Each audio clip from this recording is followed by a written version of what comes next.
Nový vrchol tzv. Kriedovej revolúcie. Pred úradom vlády sa objavil nápis, ktorý už nie je len hanlivý.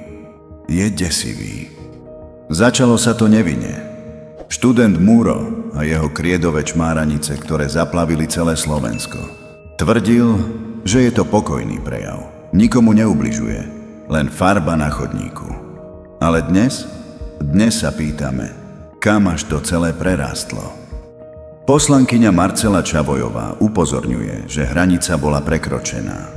Pred rokom zaznelo 5 výstrelov na premiéra Roberta Fica. A teraz?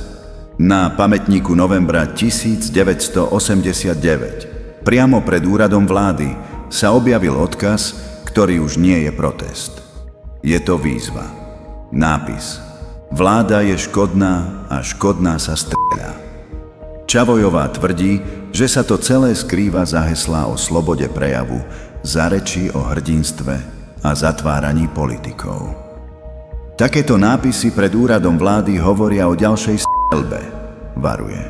Pýta sa, kde je hranica tolerancie pre tých, ktorí s týmto prejavom nesúhlasia. Prečo má mlčiaca väčšina pôsobiť? Ako by to akceptovala? Pripomína aj roky 2020 až 2023, obdobie vodných diel, cenzúry médií a blokovania účtov na sociálnych sieťach. A dnes?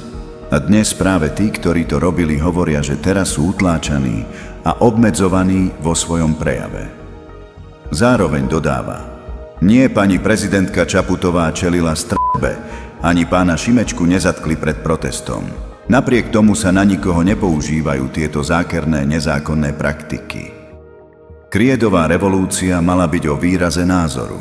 Dnes sa však mení na otázku, kde je hranica, za ktorou slová prestávajú byť len slovami. Politika sa ťa týka, či chceš alebo nie.